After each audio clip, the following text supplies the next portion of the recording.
Hello everyone, welcome back to my channel. ఏంటి కరాచీ బేకరీని చూపిస్తున్నాను అనుకుంటున్నారా? ఎస్, నా బర్త్డే ముందు రోజు అయితే షాపింగ్కి వెళ్ళాం. కేక్ ఇంకా అలానే చాక్లెట్స్ పర్చేస్ చేయడానికి. ఇంకా మా వాడిని వెంట పెట్టుకొని వెళ్ళాం. వాడికైతే ఆ ఫెస్టివల్ లాగా అనిపించింది, చాక్లెట్ ఫెస్టివల్ లాగా. స్వీట్స్, చాక్లెట్స్, అసలు ఏ షేప్స్ కావాలంటే ఆ షేప్స్లో ఉన్న టెడ్డీ బేర్, షూ, కార్, ఇంకా అసలు అసలు షూ షేప్లో ఎక్కడైనా చాక్లెట్ చూద్దాం. నేను ఇక్కడే కరాచీలోనే చూస్తున్నాను. చాలా చాలా బాగుండింది. ఇంకా బియర్ అన్నీ అట్లా ఉండింది. ఇంకా వాడి ఫేవరెట్ అయితే మఫిన్స్ అనమాట. So here the way I look on the day before my birthday. అనుకోకుండా twinning with my hubby in red T shirts అనమాట. సో హబీ చూపెట్టున్నారు, ఇది కావాలా ఇది కావాలంటే he was not able to choose. అన్ని రకాలు ఉన్నాయి అక్కడ.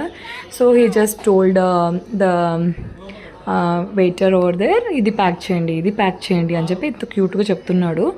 బట్ చెప్పడానికైతే క్యూటే, బట్ ఈ సీజన్లో, వింటర్ సీజన్లో అన్ని చాక్లెట్స్ ఇవ్వడం it's not at all good for health. And even is a growing kid. I don't want give much chocolates being a dentist to.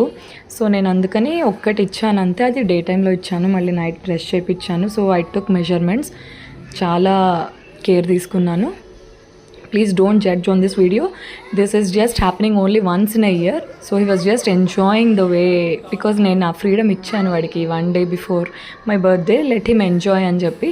So he's packing by himself and he is like over excited and enthusiastic to take the cover back.